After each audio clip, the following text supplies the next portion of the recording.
Friends, welcome back to my YouTube channel Study Career Point. I hope you all are doing well. So शुरुआत करते हैं हमारी आज के प्रीवियस ईयर के क्वेश्चन पेपर से। तो देखिए आज जो यहाँ पर क्वेश्चन पेपर आप लोगों का होने वाला है CDP पेपर 2 के लिए हम जो पेपर यहाँ पर करेंगे देखिए वो है आपका 2012 का क्वेश्चन पेपर।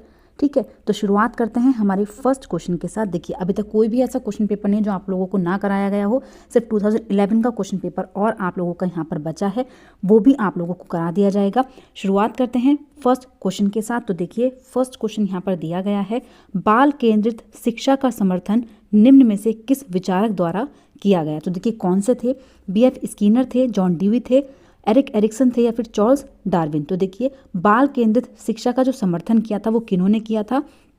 तो देखिए जब बाल केंद्रित शिक्षा की बात होती है तो वहाँ पर जॉन डीवी का नाम लिया जाता है। तो यहाँ पर ऑप्शन नंबर 2 बिल्कुल सही हो जाएगा। ठीक है, किसने समर्थन किया था, तो जॉन डीवी ने किया था। तो यहाँ पर ऑप्शन नंबर 2 बिल्कुल सही है। नेक्स्ट देखिए, नेक्स्ट क्वेश्चन यहाँ पर दिया गया है, एकल अभिभावक वाले बच्चे को पढ़ाते समय शिक्षक को इस प्रकार के बच्चे के साथ भिन्न प्रकार से व्यवहार करना चाहिए। ऐसे बच्चे को कम गृह कार्य देना चाहिए, स्थिर और एक रूप वातावरण उपलब्ध कराना चाहिए या फिर इस तथ्य को अनदेखा करना चाहिए और ऐसे बच्चे के साथ अन्य बच्चों के समान व्यवहार करना चाहिए। तो देखिए यहाँ पर कौन सा विकल्प सही होगा। तो अगर किसी बच्चे का एकल अभिभावक है कि या तो माता है या फिर पिता है, तो उस बच्चे को देखिए इस तथ्य को आप लोग अनदेखा करेंगे और ऐसे बच्चों के साथ अन्य बच्चों के समान व्यवहार करना चाहिए। तो यहाँ पर ऑप्शन नंबर 4 बिल्कुल सही हो जाएगा। नेक्स्ट क्वेश्चन देखते हैं। देखिए नेक्स्ट है, प्रतिभाशाली बच्चों के संदर्भ में एक्सेलरेशन। देखिए जो संवर्धन होता है इसका अर्थ क्या होता है, शैक्षणिक गतिविधियों के संपादन में संवर्धन करना या फिर सह शैक्षणिक गतिविधियों के संपादन की गति को बढ़ाना, ऐसे विद्यार्थियों को वर्तमान स्तर और ग्रेड को अगले उच्च स्तर या फिर ग्रेड में प्रोन्नत करना या फिर आकलन की प्रक्रिया का संवर्धन करना। तो देखिए कौन सा यहाँ पर सही विकल्प होगा। तो देखिए अगर बच्चा क्या है, प्रतिभाशाली जो बच्चा है उसके अंदर एक्सेलरेशन का जो अर्थ होता है वो मीनिंग क्या होता है, तो ऐसे विद्यार्थी को वर्तमान ग्रेड को छोड़कर अगले उच्च स्तर या फिर ग्रेड में प्रोन्नत करना क्या होता है, एक्सेलरेशन होता है। नेक्स्ट क्वेश्चन देखते हैं। देखिए प्रतिभाशाली विद्यार्थियों के लिए निम्न में से कौन सी गतिविधि सर्वाधिक उपयुक्त है। फर्स्ट पॉइंट यहाँ पर दिया गया है, 5 पाठों के अंत में दिए गए अभ्यासों को एक बार में हल करना या फिर शिक्षक दिवस पर कक्षा को पढ़ाना, अभी हाल ही में हुए स्कूल मैच का प्रतिवेदन करना या फिर दी गई संकल्पनाओं के आधार पर मौलिक नाटक लिखना। तो देखिए जो प्रतिभाशाली विद्यार्थी है उसके लिए कौन सी गतिविधि जो होगी जो सबसे उपयुक्त है, तो वो होगी दी गई संकल्पनाओं के आधार पर मौलिक नाटक लिखना। नेक्स्ट देखते हैं। देखिए नेक्स्ट क्वेश्चन यहाँ पर दिया गया है, शारीरिक गति बुद्धि रखने वाले बच्चों की अंतिम अवस्था निम्न में से कौन सी हो सकती है। तो देखिए यहाँ पर कौन सी अवस्था हो सकती है जिन बच्चों के अंदर बॉडीली काइनेस्टिक इंटेलिजेंस है। तो देखिए वाचक होंगे, राजनीतिक नेता होंगे, शल्य चिकित्सक होंगे या फिर कवि होंगे। तो देखिए कवि कौन से होते हैं, जिनके अंदर भाषाई बुद्धि होती है, लिंग्विस्टिक होती है, तो वहाँ पर कवि होते हैं। ठीक है, इसके अलावा देखिए यहाँ पर जो बात की गई है वो किसकी है, यहाँ पर की गई काइनेस्टिक, बॉडीली काइनेस्टिक, तो उसमें आ जाते हैं शल्य चिकित्सक जिसको हम बोलते हैं सर्जन। कौन होते हैं, सर्जन होते हैं जिनके अंदर बॉडीली काइनेस्टिक इंटेलिजेंस होती है। ठीक है, अब देखिए यहाँ पर जो दिए गए वाचक ये भी यहाँ पर नहीं होगा और ये भी यहाँ पर नहीं होगा। नेक्स्ट क्वेश्चन देखते हैं। देखिए प्रतिभाशाली बच्चे सामान्यतः शारीरिक रूप से कमजोर होते हैं और सामाजिक अंतःक्रिया में अच्छे नहीं होते। सामान्यतः उनके शिक्षकों को पसंद नहीं करते, मतलब जो अपने शिक्षक होते हैं उनको पसंद नहीं करते हैं।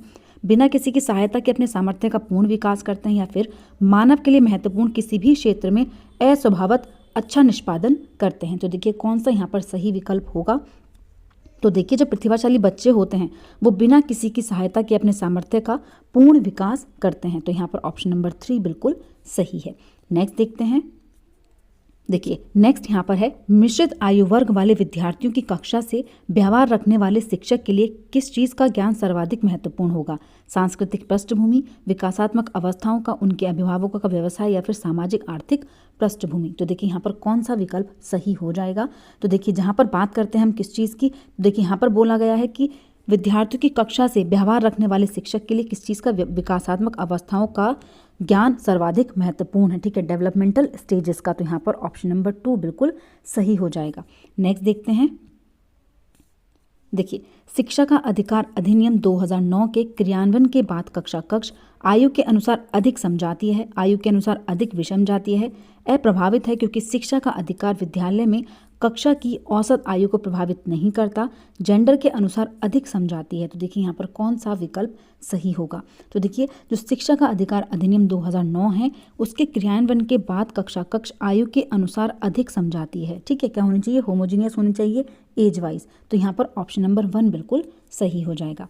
नेक्स्ट देखिए नेक्स्ट यहाँ पर है संकल्पनाओं की व्यवस्थित प्रस्तुति विकास के निम्नलिखित किन सिद्धांतों के साथ संबंधित हो सकती है। विद्यार्थी भिन्न दरों पर विकसित होते हैं, विकास सापेक्ष रूप से क्रमिक होता है, विकास के परिणाम स्वरूप वृद्धि होती है, फिर विकास जो होता है वो विषम जातीय से स्वायत्तता की ओर अग्रसर होता है। तो देखिए यहाँ पर जो विकास है उसके संबंध में कौन सा सिद्धांत बिल्कुल सही है। तो देखिए विकास जो होता है वो सापेक्ष रूप से क्रमिक होता है, ऑर्डर में होता है। तो यहाँ पर ऑप्शन नंबर 2 बिल्कुल सही हो जाएगा। नेक्स्ट देखते हैं। देखिए नेक्स्ट यहाँ पर दिया गया है स्कैफोल्डिंग से रिलेटेड क्वेश्चन है ये। सीखने के सिद्धांतों के संदर्भ में स्कैफोल्डिंग किस और संकेत करता है। तो देखिए स्कैफोल्डिंग के संबंध में यहाँ पर कौन सा विकल्प सही होगा। अनुरूपित शिक्षण, पूर्व अधिगम की पुनरावृत्ति, सीखने में वयस्कों द्वारा अस्थायी सहयोग, या फिर विद्यार्थियों द्वारा की गई गलतियों के कारणों का पता लगाना। तो देखिए स्कैफोल्डिंग कब होती है, जब सीखने में वयस्कों द्वारा अस्थायी सहयोग दिया जाता है। तो यहाँ पर ऑप्शन नंबर 3 बिल्कुल सही हो जाएगा। नेक्स्ट देखते हैं। देखिए मैडम चाय खाती है वाक्य विन्यास की दृष्टि से सही है लेकिन अर्थ विज्ञान की दृष्टि से गलत है। अर्थ विज्ञान की दृष्टि से सही है लेकिन वाक्य विन्यास की दृष्टि से गलत है।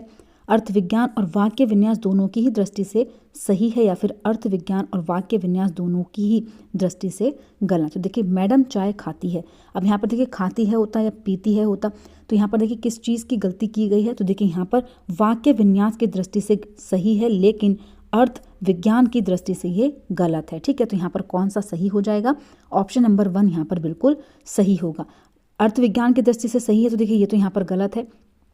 दोनों दृष्टि से सही है या दोनों दृष्टि से गलत है, तो ये देखिए यहाँ पर तीनों ऑप्शन यहाँ पर गलत है। कौन सा सही है, तो वो है ऑप्शन नंबर 1। नेक्स्ट देखते हैं। देखिए बुद्धि लब्धांत के आधार पर विभिन्न समूहों में विद्यार्थियों का वर्गीकरण उनकी स्वयं गरिमा को क्या करता है और उनके शैक्षणिक निष्पादन को क्या करता है। तो देखिए बढ़ाता है, घटाता है, बढ़ाता है या फिर बढ़ाता है दोनों साइड पे, फिर दोनों साइड पे घटाता है या फिर घटाता है, प्रभावित नहीं करता। तो देखिए विभिन्न समूहों में विद्यार्थियों का जो वर्गीकरण होता है, अगर हम बच्चे को क्या करते हैं ग्रुप्स में डिवाइड करते हैं, उनका क्लासिफिकेशन करते हैं, तो वो क्या करता है उनकी खुद की गरिमा को घटाता है और जो शैक्षणिक निष्पादन होता है उस पर कोई प्रभाव नहीं पड़ता। तो यहाँ पर ऑप्शन नंबर 4 बिल्कुल सही होगा। नेक्स्ट देखते हैं। देखिए रेवन का प्रोग्रेसिव मैट्रिसेस परीक्षण का किस चीज़ को मतलब कौन से परीक्षण का यहाँ पर उदाहरण है। मौखिक बुद्धि लब्धांक का है, संस्कृति मुक्त बुद्धि लब्धांक का है, असमूह बुद्धि लब्धांक का, या फिर व्यक्तित्व का है। देखिए अभी जो है ये चीज़ आपसे नहीं पूछी जाती है, फिर भी प्रीवियस के क्वेश्चन में पूछी गई है तो आप लोगों को पता होना चाहिए। तो यहाँ पर देखिए जो रेवन का प्रोग्रेसिव मैट्रिसेस परीक्षण था वो किस चीज़ के लिए था। तो यहाँ पर देखिए जो विकल्प सही है वो है option number 2, culture free IQ यहाँ पर सही हो जाएगा। ऑप्शन नंबर 2 बिल्कुल सही है। नेक्स्ट क्वेश्चन देखते हैं। देखिए नेक्स्ट यहाँ पर है, एक महिला ने भोजन प्राप्त करने के लिए अपने बच्चे को बेच दिया। इस खबर को किस चीज़ के आधार पर आप अच्छी तरह समझा जा सकता है। तो देखिए मनोविश्लेषणात्मक सिद्धांत के द्वारा, पदानुक्रमिक आवश्यकताओं का सिद्धांत, या फिर मनोसामाजिक सिद्धांत, या फिर पुनर्वलित आकस्मिकताओं का सिद्धांत। तो देखिए कौन सा यहाँ पर बिल्कुल सही विकल्प हो जाएगा। तो यहाँ पर किस चीज़ का है, देखिए जो ये हेरारकी दी थी, नीड्स थ्योरी ऑफ हेरारकी जो दी थी मैस्लो ने, तो यहाँ पर ये सही हो जाएगा पदानुक्रमिक आवश्यकताओं का सिद्धांत। ठीक है, आवश्यकता के लिए उन्होंने ऐसा कार्य किया, तो यहाँ पर ऑप्शन नंबर 2 बिल्कुल सही हो जाता है। नेक्स्ट देखते हैं। देखिए सतत और व्यापक मूल्यांकन की योजना में व्यापक शब्द किस चीज़ के अलावा निम्न के द्वारा समर्थित किया जाता है। बहुबुद्धि सिद्धांत के द्वारा, सूचना प्रकरण सिद्धांत, JP गिलफर्ड का बुद्धि संरचना का सिद्धांत, या फिर L थंडरस्टन का प्राथमिक मानसिक योग्यताओं का सिद्धांत। तो देखिए यहाँ पर कौन सा विकल्प सही होगा। तो देखिए सतत और व्यापक मूल्यांकन की योजना में जो व्यापक शब्द है ये किस चीज़ के अलावा निम्न के द्वारा समर्थित किया जाता है, किस चीज़ के अलावा। देखिए तो यहाँ पर बहुबुद्धि सिद्धांत भी है, सूचना प्रकरण भी है और थंडरस्टन भी है, लेकिन कौन सा किस चीज़ के अलावा पूछा था, तो वो है ऑप्शन नंबर 3 यहाँ पर सही हो जाएगा। ऑप्शन नंबर 3 बिल्कुल सही है। नेक्स्ट देखते हैं। देखिए सीखना किस चीज़ के आकलन और अनुदेशन के बीच के दृढ़ीकरण द्वारा सीखने को प्रभावित करता है। तो देखिए कौन सा आकलन है, सीखने के लिए है या सीखने का है। अब देखिए यहाँ पर जो बात की गई है किस चीज़ के, देखिए आकलन और अनुदेशन के बीच किस चीज़ के दृढ़ीकरण द्वारा सीखने को प्रभावित करता है। तो यहाँ पर कौन सा विकल्प सही होगा। तो देखिए सीखने के लिए जो आकलन होता है वो अनुदेशन के बीच संबंधों के दृढ़ीकरण द्वारा सीखने को प्रभावित करता है। तो यहाँ पर ऑप्शन नंबर 1 बिल्कुल सही होगा। नेक्स्ट देखते हैं। देखिए, विज्ञान के प्रयोगों में सामान्यतः लड़के उपकरणों का नियंत्रण अपने हाथों में लेते हैं और लड़कियों से आंकड़ों को रिकॉर्ड करने और बर्तनों को धोने के लिए कहते हैं। यह प्रवृत्ति क्या दर्शाती है? तो देखिए यहाँ पर कौन सा विकल्प सही होगा। देखिए, लड़कियां नाजुक होने के कारण ऐसे काम करना पसंद करती हैं। तो देखिए ये तो यहाँ पर गलत होगा। ऐसा नहीं है कि वो नाजुक होती हैं इसलिए इन कामों को करना पसंद करती हैं। लड़कियां बेहतरीन अवलोकनकर्ता होती हैं और बिना किसी गलती के आंकड़ों का रिकॉर्ड करती हैं। ये भी यहाँ पर नहीं होगा। बल्कि देखिए इस जो सेंटेंस में क्या चीज़ हो रही है, रूढ़िबद्धता झलक रही है। तो यहाँ पर क्या चीज़ सही हो जाएगी? तो देखिए पुरुष और स्त्री की रूढ़िबद्ध भूमिकाएं विद्यालय में भी होती हैं। तो यहाँ पर ऑप्शन नंबर 3 बिल्कुल सही हो जाएगा। नेक्स्ट देखते हैं।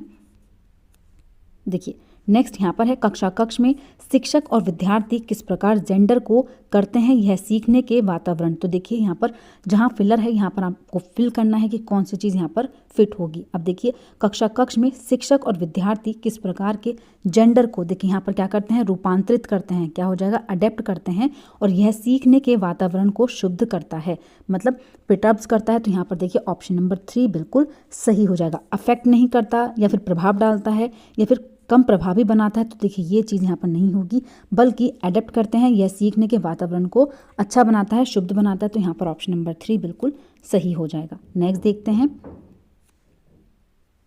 देखिए, निःशुल्क अनिवार्य शिक्षा का अधिकार 2009 में अनिवार्य शब्द का अर्थ क्या है? दंडात्मक कार्य से बचने के लिए अपने बच्चों को विद्यालय भेजने के लिए अभिभावकों पर अनिवार्य रूप से जोर डालना। तो देखिए ये तो यहाँ पर विकल्प नहीं होगा। अनिवार्य शिक्षा सतत परीक्षण के माध्यम से प्रदान की जाएगी, ये भी नहीं है। केंद्र सरकार दाखिले, उपस्थिति और प्रारंभिक शिक्षा की पूर्णता को सुनिश्चित करेगी, तो ये भी नहीं है। बल्कि यहाँ पर अनिवार्य का अर्थ जो है वो है उचित सरकारें दाखिले, उपस्थिति और प्रारंभिक शिक्षा की पूर्णता को सुनिश्चित करेगी। तो यहाँ पर ऑप्शन नंबर 4 बिल्कुल सही है। नेक्स्ट देखते हैं। देखिए, निम्न में से कौन सा सिद्धांत पाठ्य योजना में शामिल नहीं है? जब पाठ्य योजना हम लोग बनाते हैं, लेसन प्लान बनाते हैं, तो कौन सा उद्देश्य इसमें शामिल नहीं होता? उद्देश्यों की स्पष्टता, शिक्षण का ज्ञान, योजना की दृढ़ता या फिर शिक्षार्थियों का ज्ञान। तो देखिए शिक्षार्थियों का ज्ञान भी सम्मिलित होता है, उद्देश्यों की स्पष्टता भी होती है, इसके अलावा नॉलेज ऑफ टीचिंग भी होती है। लेकिन कौन सा नहीं है? तो वो होती है रिजिडिटी ऑफ प्लानिंग। जो आपकी योजना होती है उसमें दृढ़ता नहीं होनी चाहिए। तो यहाँ पर ऑप्शन नंबर 3 बिल्कुल सही हो जाएगा। नेगेटिव पूछा गया था तो इसलिए ऑप्शन नंबर 3 यहाँ पर सही है। नेक्स्ट देखते हैं। देखिए, अधिगमकर्ता का जो स्वनियमन होता है उसका क्या अर्थ होता है? तो स्व अनुशासन और नियंत्रण होता है, अपने सीखने का स्वयं अनुवीक्षण करने की योग्यता, या फिर विद्यार्थी निकाय द्वारा बनाए गए नियम और विनियम, विद्यार्थियों के व्यवहार के लिए विनियमों के निर्माण करना। तो देखिए यहाँ पर कौन सा सही पॉइंट होगा। अब देखिए अधिगमकर्ता का जो स्वनियमन होता है इसका अर्थ यहाँ पर क्या होगा? तो इसका अर्थ होगा विद्यार्थी देखिए अपने सीखने का स्वयं अनुवीक्षण करने की योग्यता। तो यहाँ पर ऑप्शन नंबर 2 बिल्कुल सही होगा। नेक्स्ट देखिए, जॉन ड्यूवी द्वारा समर्थित लैब विद्यालय के उदाहरण हैं फैक्ट्री विद्यालय, प्रगतिशील विद्यालय, पब्लिक विद्यालय या फिर सामान्य विद्यालय। तो देखिए यहाँ पर जो जॉन ड्यूवी है उनके अकॉर्डिंग जो लैब विद्यालय उसके उदाहरण क्या है? तो वो है प्रगतिशील विद्यालय, ऑप्शन नंबर 2। नेक्स्ट देखते हैं। देखिए, सीबीएसई द्वारा प्रस्तावित समूह परियोजना गतिविधि किस चीज़ का एक सशक्त साधन है? सामाजिक भागीदारिता को सुगम बनाने, शिक्षकों के भार को हल्का करने। देखिए भार को हल्का नहीं करना, रोज़मर्रा के शिक्षण से होने वाले तनाव को दूर करना। तो ये भी यहाँ पर नहीं होगा। अनेकता में एकता की संकल्पना का प्रचार और प्रसार करने में। तो देखिए कौन सा यहाँ पर सही हो जाएगा? ये भी नहीं है, बल्कि सामाजिक भागीदारी को सुगम बनाना है। तो यहाँ पर ऑप्शन नंबर 1 बिल्कुल सही होगा। नेक्स्ट देखिए, आंतरिक रूप से अभिप्रेरित विद्यार्थी पुरस्कार की बिल्कुल भी आवश्यकता नहीं है। बाह्य पुरस्कार उसकी अभिप्रेरणा को बनाए रखने के लिए पर्याप्त नहीं होता। बाह्य रूप से अभिप्रेरित विद्यार्थी की तुलना में अभिप्रेरणा स्तर कम होता है। देखिए जो आंतरिक रूप से अभिप्रेरित विद्यार्थी है उसका तो अधिक होना चाहिए, यहाँ पर कम दिया गया तो ये तो गलत हो जाएगा। नेक्स्ट है, इनके लिए औपचारिक शिक्षा की आवश्यकता नहीं होती। तो देखिए ऐसा भी नहीं है कि उनको औपचारिक शिक्षा की आवश्यकता नहीं होती, स्कूल तो जाना पड़ेगा पढ़ने के लिए, कोचिंग कहीं भी, मतलब ऐसा नहीं है कि जो आंतरिक रूप से अभिप्रेरित विद्यार्थी हैं उनको औपचारिक शिक्षा की आवश्यकता ना हो। तो ये भी यहाँ पर गलत होगा। तो देखिए यहाँ पर जो करेक्ट आंसर है वो होगा, यहाँ पर देखिए ऑप्शन नंबर 2 क्या कह रहा है कि जो आंतरिक रूप से अभिप्रेरित विद्यार्थी हैं उनके लिए बाह्य पुरस्कार उसकी अभिप्रेरणा को बनाए रखने के लिए पर्याप्त नहीं होता है। ठीक है, उनको सेटिस्फैक्शन चाहिए होती है। जो आंतरिक रूप से अभिप्रेरित बच्चे होते हैं वो इंटरेस्ट के साथ पढ़ते हैं, फीलिंग्स के साथ पढ़ते हैं, उनको फ्यूचर के लिए अपना करते हैं। लेकिन जो बच्चे बाह्य रूप से अभिप्रेरित होते हैं वो सिर्फ रिवॉर्ड्स के लिए, ग्रेड्स के लिए, पैसों के लिए, ठीक है, इन सब चीज़ों के लिए करते हैं। तो यहाँ पर कौन सा सही होगा? तो यहाँ पर हो जाएगा ऑप्शन नंबर 2। नेक्स्ट देखिए, उपलब्धि अभिप्रेरणा क्या होती है? चुनौतीपूर्ण कार्य करने में डटे रहने की प्रवृत्ति, असफलता से बचने की प्रवृत्ति, सफलता और असफलता को समान रूप से स्वीकारने की तत्परता, या फिर बिना विचारे जल्दबाजी में कार्य करने की प्रवृत्ति। तो यहाँ पर देखिए कौन सा विकल्प सही है? तो देखिए ऑप्शन नंबर 1 यहाँ पर सही हो जाएगा। उपलब्धि अभिप्रेरणा जो होती है वो चुनौतीपूर्ण कार्य करने में डटे रहने की प्रवृत्ति होती है। नेक्स्ट देखिए, विद्यार्थियों से प्रतिक्रिया प्राप्त करने का आदर्श प्रतीक्षा समय किस चीज़ के सही अनुपात में होना चाहिए? पाठ्यक्रम में प्रकरण विशेष के लिए आवंटित समय, प्रश्न का कठिनाई स्तर, पिछले पाठों से प्रश्नों का उत्तर देने के लिए विद्यार्थियों द्वारा लिया गया समय, देखिए कॉपी नहीं करना, वास्तविक जीवन में प्रश्न की प्रासंगिकता। अब देखिए यहाँ पर प्रतिक्रिया कर रहे हैं, प्रतीक्षा समय किस चीज़ के सही अनुपात में होना चाहिए? तो वो होता है प्रश्न का कठिनाई स्तर। जो आप बच्चे को प्रश्न के लिए टाइम दोगे तो वो देखिए, अगर आप इजी क्वेश्चन दे रहे हैं तो आपको पता होता है कि क्वेश्चन इतना टाइम लग सकता है इस क्वेश्चन में, ठीक है, तो आप कम टाइम देंगे। अगर क्वेश्चन थोड़ा सा टफ है तो आप थोड़ा सा लेवल बढ़ा देंगे, उसका आप 5 मिनट और एक्स्ट्रा दे सकते हैं। तो ये क्या हो जाएगा? ये प्रश्न के स्तर पर डिपेंड करेगा। तो यहाँ पर ऑप्शन नंबर 2 सही हो जाएगा। नेक्स्ट देखिए, मान लीजिए आप विद्यालय शिक्षा बोर्ड के अध्यक्ष हैं। आप अपने अधिकार क्षेत्र के अंतर्गत आने वाले विद्यालयों की शिक्षा की संपूर्ण गुणवत्ता को सुधारने के लिए क्या योजना बनाएंगे? इस प्रकार का प्रश्न किस चीज़ का एक उदाहरण है? तो देखिए उच्च स्तरीय अभिसारी का, उच्च स्तरीय अपसारी। देखिए कन्वर्जेंट तो आपको नहीं रखना, क्योंकि कन्वर्जेंट क्या होता है कि आप एक ही सॉल्यूशन ढूंढ सकते हैं। आप एक ही चीज़ का मल्टीपल तरीके से आप अगर सोच रहे हैं तो वो क्या होती है? वो डाइवर्जेंट सोच होती है, और यहाँ पर आप लोगों को डाइवर्जेंट थिंकिंग ही लगानी पड़ेगी, ठीक है। तो यहाँ पर देखिए कन्वर्जेंट तो होगा नहीं। अब देखिए यहाँ पर या तो हायर ऑर्डर डाइवर्जेंट होगा या फिर लोअर ऑर्डर। तो देखिए लोअर ऑर्डर तो यहाँ पर काम नहीं करेगा, क्योंकि पूछा गया है कि जो आपके अंडर में विद्यालय होंगे आप उनकी प्रगति के लिए क्या क्या करेंगे, उनकी गुणवत्ता को सुधारने के लिए क्या क्या योजना बनाएंगे। तो यहाँ पर उच्च स्तरीय अपसारी थिंकिंग लगेगी। तो यहाँ पर ऑप्शन नंबर 2 बिल्कुल सही होगा। नेक्स्ट देखिए नेक्स्ट यहाँ पर है, एक विद्यार्थी कहता है उसका दादा आया है। एक शिक्षक होने के नाते आपकी प्रतिक्रिया क्या होनी चाहिए? अच्छा, उसके दादाजी आए हैं। बच्चे आप सही वाक्य नहीं बोल रहे हैं। दादा आया है की जगह पर दादी आई है कहना चाहिए, या फिर आप अपनी भाषा पर ध्यान दीजिए। तो देखिए कौन सा यहाँ पर सही होगा? तो देखिए बच्चे को डांट फटकार तो नहीं लगानी है, इसलिए ये विकल्प तो यहाँ पर नहीं होंगे, बल्कि आप क्या बोलोगे वहाँ पर? अच्छा, उसके दादाजी आए हैं, ठीक है। तो ये कौन सा सही हो जाएगा यहाँ पर? ऑप्शन नंबर 1 कि आपने अपना सेंटेंस भी बोल दिया, बच्चे को थोड़ा फील भी होगा कि उसने क्या वर्ड यहाँ पर यूज़ किया है, ठीक है। तो यहाँ पर ऑप्शन नंबर 1 सही हो जाएगा। नेक्स्ट देखिए लॉरेंस कोलबर्ग के द्वारा प्रस्तावित निम्नलिखित चरणों में से प्राथमिक विद्यालयों के बच्चे किन चरणों का अनुसरण करते हैं? तो देखिए जो प्राथमिक विद्यालयों के बच्चे हैं, आज्ञा पालन और दंड उन्मुखीकरण, या फिर व्यक्तिकता और विनियम, अच्छे अंतःव्यक्तिक संबंध, या फिर सामाजिक अनुबंधन और व्यक्तिगत अधिकार। तो देखिए यहाँ तक तो बच्चा पहुँच ही नहीं पाता, यहाँ तक तो बच्चा नहीं पहुँच पाता है प्राथमिक विद्यालय वाला, जबकि वो क्या करता है? पनिशमेंट से बचने के लिए काम करता है, ठीक है। तो आज्ञा पालन भी इसमें आ जाएगा। उसके अलावा एक्सचेंज, देखिए एक्सचेंज जो हम टिट फॉर टैट की कंडीशन, तुम मेरा लंच शेयर करो, मैं तुम्हारे साथ लंच शेयर करूँगा, तो ये चीज़ भी बच्चे के अंदर उस टाइम पर होती है। तो यहाँ पर देखिए ए और बी विकल्प ही सही होंगे। कौन सा हो जाएगा? बी और ए यहाँ पर सही हो जाएगा, क्योंकि देखिए ये जो होते हैं ना अच्छे रिलेशंस बनाना, ये बच्चे को नहीं पता होता प्राथमिक विद्यालय में, ठीक है। तो यहाँ पर जो सामाजिक अनुबंधन होते हैं, इंडिविजुअल राइट्स होते हैं, इसके बारे में बच्चा इतना नहीं सोच पाता है। तो ये यहाँ पर नहीं होंगे दोनों पॉइंट, सिर्फ ए और बी ही यहाँ पर सही होंगे। नेक्स्ट देखिए, किस चीज़ के अलावा निम्नलिखित घटनाएं फिर वृतांत रिकॉर्ड की विशेषताएं हैं? यह घटनाओं का सही वर्णन है, यह बच्चे के व्यक्तिगत विकास अथवा सामाजिक अंतःक्रियाओं को वर्णित करता है, यह पर्याप्त विस्तार से पूर्ण तथ्यात्मक प्रतिवेदन है, या फिर यह व्यवहार का व्यक्तिनिष्ठ साक्ष्य है और इसलिए यह शैक्षणिक क्षेत्र के लिए प्रतिपुष्टि या फिर फीडबैक उपलब्ध नहीं कराता। तो देखिए कौन सा यहाँ पर सही हो जाएगा? तो देखिए अलावा पूछा है, मतलब एक आपका नेगेटिव है और सारे सही हैं। किस चीज़ के अलावा, ठीक है। अब देखिए यहाँ पर यह घटनाओं का सही वर्णन है, बिल्कुल सही है। यह बच्चे के व्यक्तिगत विकास अथवा सामाजिक अंतःक्रियाओं को वर्णित करता है, ये भी बिल्कुल सही है। और यह पर्याप्त विस्तार से पूर्ण तथ्यात्मक प्रतिवेदन है, ये भी सही है। लेकिन कौन सा नहीं है? तो वो है ऑप्शन नंबर 4, ठीक है। किस चीज़ के अलावा? तो देखिए यह व्यवहार का व्यक्तिनिष्ठ साक्ष्य है और इसलिए यह शैक्षणिक क्षेत्र के लिए प्रतिपुष्टि या फिर फीडबैक उपलब्ध नहीं कराता। तो ये यहाँ पर गलत हो जाएगा। तो इसके अलावा सारे यहाँ पर बिल्कुल सही हैं, ठीक है। तो ऑप्शन नंबर 4 यहाँ पर बिल्कुल सही हो जाएगा। तो देखिए आज की क्लास यहीं पर कंप्लीट होती है। अगर आप लोगों को मेरी क्लास अच्छी लगी हो तो प्लीज़ मेरे चैनल को लाइक करें, सब्सक्राइब करें और शेयर करें। ऐसी ही और वीडियोज़ के लिए मेरे चैनल पर बनी रहिए। Thank you.